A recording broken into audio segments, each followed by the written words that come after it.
Bismillahirrahmanirrahim. Assalamualaikum warahmatullahi wabarakatuh. Waalaikumsalam warahmatullahi wabarakatuh. Perkenalkan kami dari kelompok 7 Bioteknologi Dasar yang beranggotakan saya sendiri yaitu Muhammad Abdul Muhi, kemudian rekan saya. Saya Olga Dwi Damara, NIM 18630029. Selanjutnya, Kemudian saya Eva Nurwidia, NIM 186372. dan selanjutnya. Saya Nurul Hidayah, NIM 1908036052. Oke, itu kami merupakan kelompok dari kelompok 7. Pada kesempatan kali ini kami akan mempresentasikan mengenai aplikasi rekombinan DNA. Di sini kami akan mempresentasikan hasil diskusi kami dari 2 jurnal. Yang pertama, jurnal yang berjudul From Golden Rice to AS Star Rice, Bioengineering as Taxanthin Biosynthesis in Rice Endosperm, yang ditulis oleh dan kawan-kawan. Kemudian untuk jurnal yang kedua yaitu yang berjudul Transformasi Gen SO-SPS1 melalui Agrobacterium tumefaciens pada tanaman anggur Bali Vitis vinifera L. Par. Alfonso Lavalle secara in planta. Nah, untuk jurnal yang pertama akan dijelaskan oleh rekan saya yang bernama Olga. Kepada Olga, kami persilakan. Oke, next.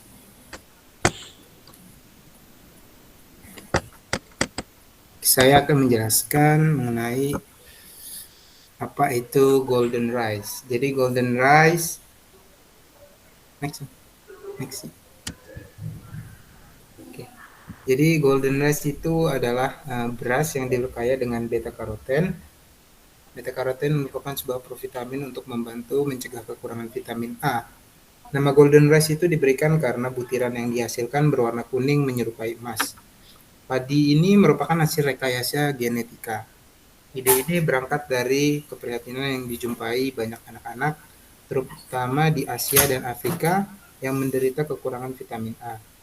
Golden rice ini adalah hasil penelitian seorang ilmuwan rekayasa hayati atau bioengineering asal Swiss, yaitu Ingo Porticus yang berasal dari Swiss Federal Institute of Technology dan Peter Bayer dari University of Freiburg. Nah, bagaimana proses rekayasa genetika dari golden rice tersebut? Yaitu dengan biosintesis beta karoten.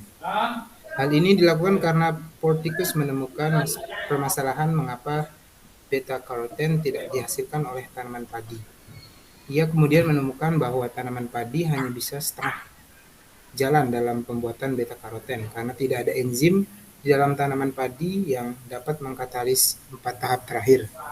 Next. 4 tahap terakhir. Oleh karena itu ditambahkan gen yang dapat memfasilitasi sintesis beta karoten yang berasal dari bunga bakum atau daffodil, dalam bahasa Latin Narcissus pseudonarcissus. Selain itu, untuk melengkapi proses pembentukan beta karoten, ditambahkan pula gen dari bakteri Erwinia uridophora, yaitu gen yang mensintesis enzim untuk jalur pembentukan beta karoten. Ini merupakan tahap biosintesis pembentukan beta karoten. Di dalam biji padi terdapat bahan dasar atau prekursor untuk biosintesis karotenoid, termasuk beta karoten, yaitu geranil difosfat atau GGDP. Namun secara alami biji padi tidak menghasilkan phytoene karena terjadi penghambatan fungsi dari enzim P2N sintesa atau PHY dalam mengubah GGDP menjadi P2N. Meskipun demikian, penghambatan fungsi enzim tersebut bisa dihilangkan dengan cara menginduksi gen PHY dari tanaman daffodil atau bunga bangkung dengan menggunakan promoter spesifik untuk endosperma. Selain PHY dan CTR1, masih ada satu enzim lagi yang diperlukan untuk mengubah likopene menjadi beta karoten, yaitu likopene siklase atau LYC yang juga berasal dari tanaman daffodil.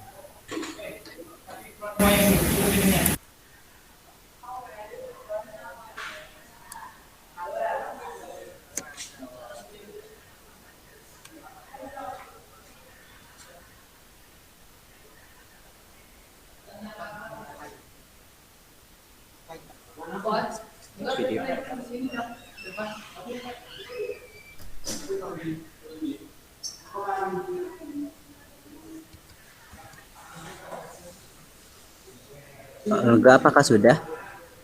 Sudah. Selanjutnya akan dilanjutkan oleh Nurul.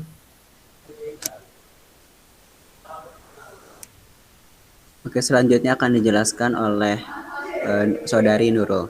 Kepada Nurul, kami persilahkan. Baik, next sebelumnya dulu Kak, yang penyisipan gen. Yang selanjutnya yaitu proses penyisipan beberapa gen dalam golden rice, di mana penyisipan gen ini bertujuan untuk mengatasi kurangnya beberapa zat pada padi. Setelah menemukan solusi permasalahan pertama tentang sintesis beta karoten, Potricus menemukan masalah baru, yaitu mengapa padi memiliki kadar zat besi yang begitu rendah. Kemudian Potricus berinisiatif untuk menambahkan beberapa gen sehingga kadar zat besi dalam padi itu memenuhi, di mana beberapa gen yang ditambahkan yaitu ada gen ferritin yang berasal dari kacang untuk meningkatkan kadar zat besi. Kemudian ada gen metallothionin yang terdapat pada tanaman padi liar atau wild type untuk meningkatkan persediaan protein, di mana berfungsi untuk meningkatkan proses penyerapan zat besi. Kemudian gen yang terakhir yang disebut yaitu gen pitasa yang berasal dari jamur Aspergillus yang berfungsi untuk menghancurkan enzim pitase, di mana enzim pitase ini menghambat reabsorpsi zat besi. Next. Bagaimana mekanisme dari penyisipan gen? Proses dari mekanisme penyisipan gen itu membutuhkan vektor tertentu dan prosesnya lama, di mana vektor merupakan organisme yang berfungsi sebagai kendaraan pembawa materi genetik yang akan disisipkan.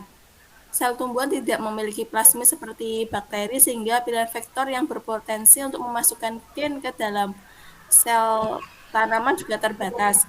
Sampai saat ini, vektor terbaik untuk menyisipkan gen pada tanaman adalah Agrobacterium tumefaciens, yang mana karena bakteri tersebut memiliki TI plasmid atau tumor inducing plasmid yang dapat berintegrasi ke dalam DNA tumbuhan, di mana prosesnya itu bisa dilihat pada gambar 3 ilustrasinya. Yang langkah pertama yaitu TI plasmid yang terdapat pada bakteri Agrobacterium dikeluarkan dari sel bakteri Agrobacterium, kemudian dipotong menggunakan enzim endonuklease retriksi. Setelahnya diisolasi DNA pengkode protein atau gen yang kita inginkan dari organisme tersebut. Kemudian disisipkan gen yang kita inginkan tersebut pada plasmid dan direkatkan menggunakan enzim DNA ligase. Setelahnya dimasukkan kembali ke dalam plasmid yang sudah disisipi gen ke dalam bakteri Agrobacterium. Kemudian plasmid yang sudah tersisip gen tersebut akan terduplikasi pada bakteri Agrobacterium, dan selanjutnya bakteri akan masuk ke dalam sel tanaman dan mentransfer gen, di mana sel tanaman akan membelah dan tiap-tiap sel anak akan memperoleh gen baru dalam kromosom dari sel tanaman sehingga membentuk sifat atau karakter.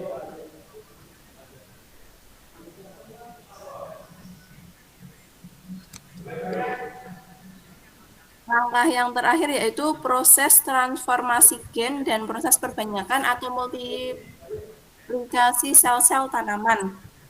Proses ini merupakan proses yang terakhir dari rekayasa genetika Golden Race, di mana transformasi gen itu merupakan metode untuk memasukkan DNA plasmid yang terdapat pada sel bakteri ke dalam sel tanaman. Untuk mekanismenya bisa dilihat pada gambar 3, transformasi gen pada plasmid ke sel tanaman, di mana prosesnya meliputi bakteri yang telah terintegrasi dengan TI plasmid akan dimasukkan ke dalam potongan kecil dari sel tanaman atau eksplan, contohnya yaitu potongan kecil dari daun. Kemudian gen pengkode protein tertentu yang sudah bergabung pada TI plasmid akan tersisip pada kromosom tanaman. Selanjutnya, eksplan yang sudah memiliki gen tersebut akan dikulturkan atau dikembangbiakkan secara in vitro, yaitu di luar tubuh tanaman. Misalnya pada gambar tersebut dikulturkan pada cawan Petri. Selanjutnya, eksplan dari tanaman tersebut akan tumbuh menjadi kalus atau kumpulan sel yang dapat diinduksi untuk membentuk batang dan akar. Kalus ini akan tumbuh menjadi plantet atau tanaman kecil, di mana kemudian akan tumbuh menjadi individu tanaman transgenik yang bisa ditanam di tanah seperti tanaman pada umumnya. Sekian proses rekayasa dari jurnal pertama tentang Golden Race. Selanjutnya saya kembalikan ke moderator. Oke, terima kasih Nurul. Untuk yang kedua yaitu jurnal yang kedua yaitu rekayasa genetika pada tanaman anggur Bali. Untuk yang pertama akan dijelaskan oleh rekan kami yaitu Saudari Widya. Kepada Widya kami persilahkan. Baik, jurnal kedua ini menjelaskan tentang rekayasa genetika pada tanaman anggur Bali.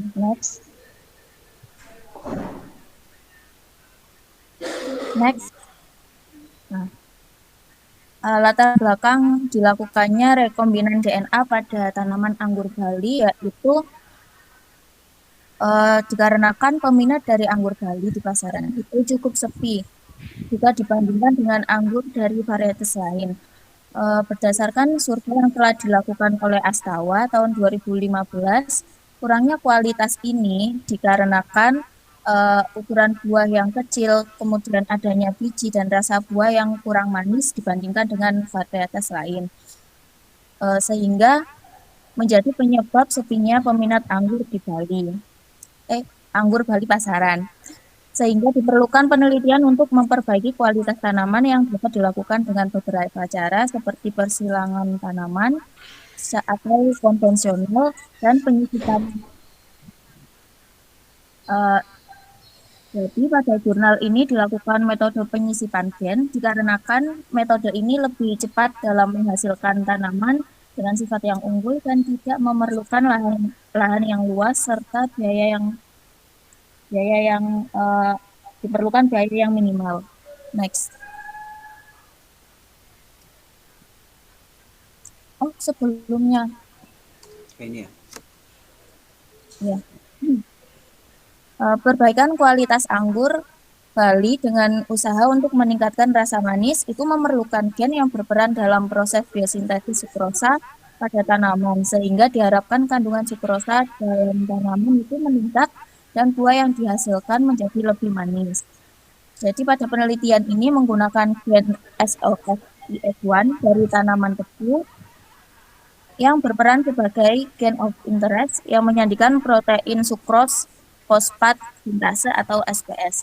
SPS sendiri merupakan enzim yang berperan dalam proses biosintesis sukrosa pada sel tanaman. Kemudian menggunakan bakteri Agrobacterium tumefaciens planta sebagai pembawa gen dari pembawa gen dan anggur Bali sebagai tanaman karsis. Next. Kemudian bagaimana proses rekayasa genetikanya? Next. Jadi pada jurnal ini secara garis besarnya mekanisme percobaan dapat dibagi menjadi 3 kelompok besar, yaitu pertama preparasi yang terdiri dari konfirmasi keberadaan gen NPT itu pada pasien, kemudian ada persiapan suspensinya, kemudian ada persiapan tanaman target. Kemudian proses kedua yaitu proses rekayasa genetika yang terdiri dari infeksi bakteri pada tanaman target atau bisa disebut juga inokulasi. Kemudian ada pengambilan sampel tanaman kandidat transforman dan isolasi DNA tanaman kandidat transforman. Dan yang terakhir yaitu analisa PCR dan elektroforensik. Nah,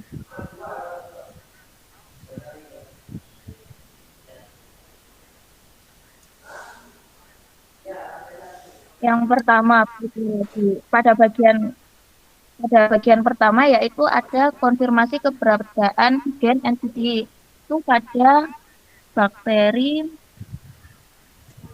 yaitu dengan cara bakteri dibiarkan dengan cara di strike pada media LP padat yang telah ditambahkan antibiotik kanamicin 50 ppm, kemudian rifampicin dan gentamicin 12,5 ppm.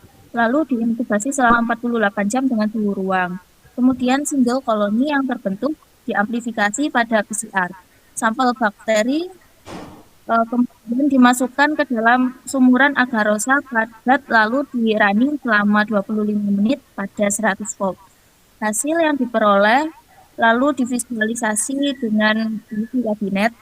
Sampel bakteri yang positif mengandung gen NPT itu selanjutnya digunakan untuk proses transformasi.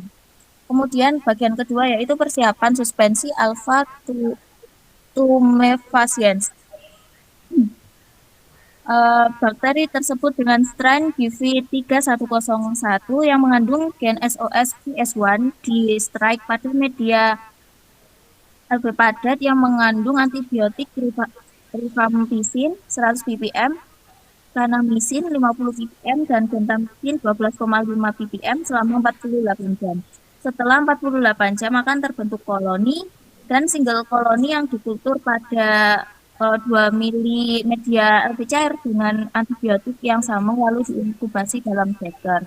Kemudian setelah keruh, bakteri tersebut dikultur kembali dengan cara memindahkan setiap mili kultur dari bakteri single koloni tersebut pada 2 mili media LP cair dengan antibiotik rifampicin, kanamicin, dan lalu diinkubasi dalam shaker sampai keruh. Kemudian kultur bakteri disentrifugasi pada kecepatan 5.000 rpm selama 10 menit. Kemudian diambil pelet dan disuspensikan pada media setengah ml cair steril tanpa glukosa. Lalu ditambahkan antibiotik dengan komposisi yang sama. Kemudian dicampur kembali hingga homogen dan suspensi bakteri siap digunakan untuk transformasi. Next.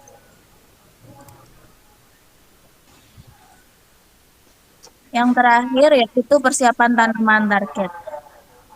Untuk persiapan ini digunakan bibit tanaman anggur Bali yang telah keluar tunas dan berumur kurang lebih 40-50 hari yang telah terbentuk beberapa buku node pada tanaman yang akan berfungsi sebagai tempat tumbuhnya tunas baru saat regenerasi. Dan tanaman target yang dipilih harus tanaman yang sehat. Selanjutnya akan dijelaskan oleh teman saya, Mugi. Oke. Untuk selanjutnya akan saya jelaskan oleh saya pribadi. Mohon maaf karena saya menggunakan akun lain karena handphone saya lagi bermasalah. Nah, untuk yang selanjutnya yaitu proses rekayasa genetik. Proses rekayasa genetikanya. Untuk yang pertama yaitu infeksi Agrobacterium tumefaciens-nya pada tanaman target atau inokulasinya. Nah, itu caranya dengan apa? Nah, dari daun daun dari tanaman sampel tersebut dihilangkan dengan merompes dengan hati-hati agar tidak merusak mata tunas pada biar metode tanaman. Nah, kemudian tanaman sampel direndam menggunakan suspensi Agrobacterium tumefaciens selama 1 jam, kemudian 2 jam, 1 hari, dan 2 hari. Jadi untuk suspensi itu perendaman itu secara berbeda rentang waktunya kayak gitu untuk melihat hasil yang paling baik yang mana kayak gitu. Perendaman tersebut menggunakan plastik clip dengan cara direbahkan. Nah, untuk selanjutnya yaitu pengambilan sampel tanaman kandidat transforman. Nah, untuk caranya yaitu pengambilan sampel yang berupa daun tanaman dilakukan 4 minggu setelah inokulasi. Kenapa setelah dilakukan setelah 4 minggu setelah inokulasi? Hal ini agar terjadi proses regenerasi pada tanaman yang ditandai dengan munculnya tunas dan daun baru pada sampel. Nah, kemudian daun tanaman yang dikenakan sebagai sampel tersebut digunting dan dimasukkan pada plastik clip lalu diberi label sesuai dengan pengakuan yang diberikan. Nah, untuk tahap isolasinya yaitu isolasi DNA tanaman kandidat transformannya. DNA dari tanaman sampel kandidat transforman diisolasi menggunakan metode modifikasi mini prep method, yaitu metode dengan menggunakan sampel yang lebih sedikit, penggoresan secara manual dengan mortar, dan penggunaan bahan kimia yang lebih sedikit. Nah, untuk metode modifikasi mini prep metode tersebut digunakan untuk mengefisiensikan dan juga untuk memudahkan dari proses isolasinya. Nah, ini merupakan mini prep metodenya. Nah, yang pertama yaitu diambil pikoloninya, kemudian diinokulasikan ke dalam tabung. Kemudian setelah diinokulasikan, sampel bakteri diinkubasi. Jadi si Agrobacterium terrifesianya dimasukkan ke dalam inokulatnya. Kemudian inokulat dan juga bakterinya di oven atau dipanaskan pada suhu 30 derajat Celcius selama kurang lebih yang tadi 1 jam, kemudian 2 jam, 1 hari, dan juga 2 hari. Nah, kemudian setelah dikeluarkan, didinginkan terlebih dahulu, kemudian disentrifugasi dengan kecepatan 5000 rpm dengan waktu kurang lebih 10 menit. Nah, kemudian setelah disentrifugasi maka dihasilkan suspens selnya. Nah, atau yang disebut dengan pellet cell. Nah, kemudian ditambahkan buffer. Nah, yang buffer yang satu ini digunakan buffer tris EDTA. Dimasukkan kemudian ditransfer ke dalam tube yang lebih kecil agar ruang geraknya tidak terlalu lebar atau terlalu banyak kayak gitu. Nah, kemudian disimpan ke dalam tube yang lebih kecil dan kita proses dengan proses yang dinamakan dengan proses lisis. Nah, untuk di proses lisis tersebut ditambahkan lagi buffer kedua atau buffer NaCl dan isopropyl. Nah, kemudian setelah ditambahkan buffer kedua, kemudian dinetralisasikan lisatnya dengan menggunakan buffer 3. Nah, untuk dinetralisasikan ini berfungsi untuk lisis sel berfungsi untuk memecahkan atau memilah-milah dari DNA, RNA, dan juga protein-protein yang ada pada sampelnya. Nah, untuk yang naturalisasi untuk memisahkan antara DNA dan juga RNA-nya. Nah, sehingga dihasilkan supernatan dan sel debrisnya. Atau di sini separated cell debrisnya setelah diputar atau setelah disentrifugasi kembali kayak gitu. Nah, untuk kan di sini udah terbentuk 2 lapisan. Yang pertama supernatan, yang kedua sel debrisnya.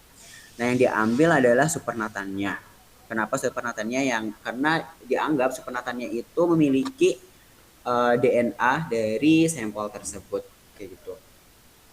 Nah, karena dari proses lisis terus naturalisasi kan menggunakan buffer. Nah, pas menggunakan paper ini maka akan sel DNA itu akan berpisah dengan RNA dan juga protein-protein lainnya. Nah, kemudian diambil supernatannya, kemudian dimasukkan ke dalam tube dan diputar. Kemudian yang pada saat diputar tersebut, nah ini akan menghasilkan bin plasmid, atau bukan menghasilkan, tapi disimpan di bin plasmid DNA untuk menjadi matriksnya. Nah kemudian diputar sampai terbentuk plasmid dari DNA-nya. Nah untuk karena yang pertama ini tuh masih dianggap sebagai plasmidnya belum belum bersih, alias masih ada pengotor, maka di spin kembali, namun ditambahkan dulu dengan DNA was buffer, atau di sini menggunakan SDS 20% dan juga beta mercapotetanol. Kemudian diputar selama 2 kali. Nah maka dihasilkan plasmid yang sudah terpisah dari cairan atau dari pengotornya. Nah untuk memastikan bahwa plasmid ini memiliki kemurnian tinggi, maka dielut plasmid DNA-nya, yaitu dengan menambahkan DNA elution buffer. Nah dalam hal ini ditambahkan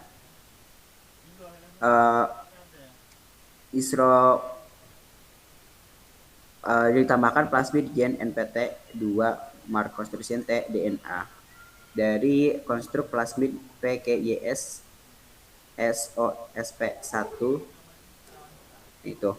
Kemudian dispin kembali, maka elution buffer dan juga plasmidnya sudah bisa digunakan, yang memiliki kemurnian plasmid yang cukup tinggi. Gitu. Nah untuk setelah plasmid itu murni atau bisa digunakan, maka tahap selanjutnya yaitu digunakan analisis PCR dan juga elektroforesis. Nah hasil isolasi DNA tanaman sampel kemudian di PCR dengan forward primer NPT2 divisualisasikan pada UVV kabinet.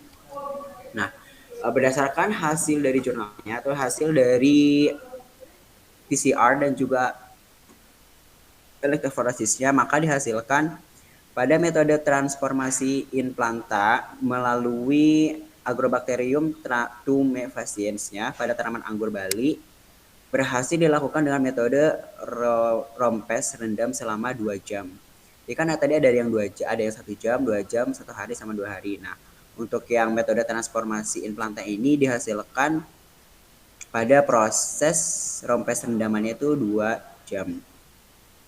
Nah, untuk hasil yang kedua yaitu perlakuan rompes rendam yang efektif untuk proses transfer gen dan regenerasi tanaman terbaik adalah perlakuan perendaman yang selama 2 jam.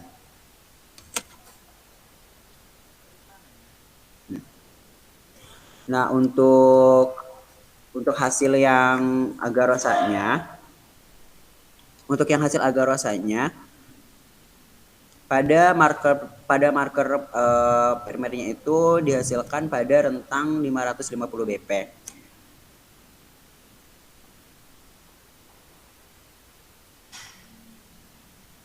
Sedangkan untuk markernya itu berada pada 1 kilobasa DNA lender markanya. Nah, untuk hasil dari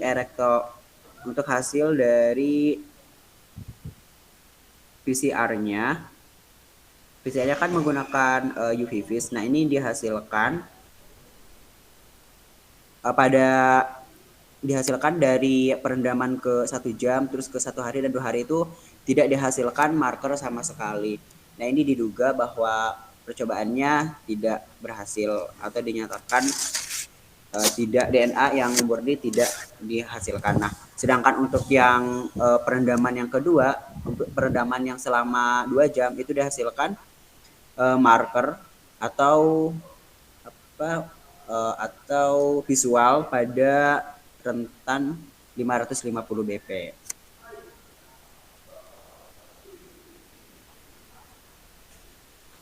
Mungkin itu saja hasil diskusi dan juga hasil analisis dari 2 jurnal yang kami presentasikan. Mungkin dari teman-teman ada yang ditambahkan?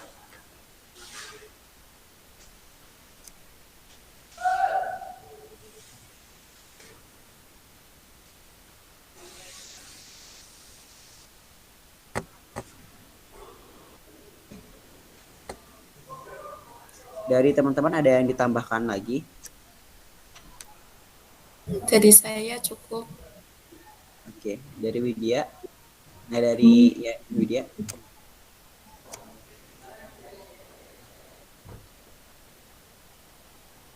Oke, insya Allah cukup ya. Oke, itu merupakan hasil dari diskusi dari kelompok 7. Kami dari kelompok 7 mohon maaf apabila ada kesalahan, kekeliruan maupun salah penjelasan.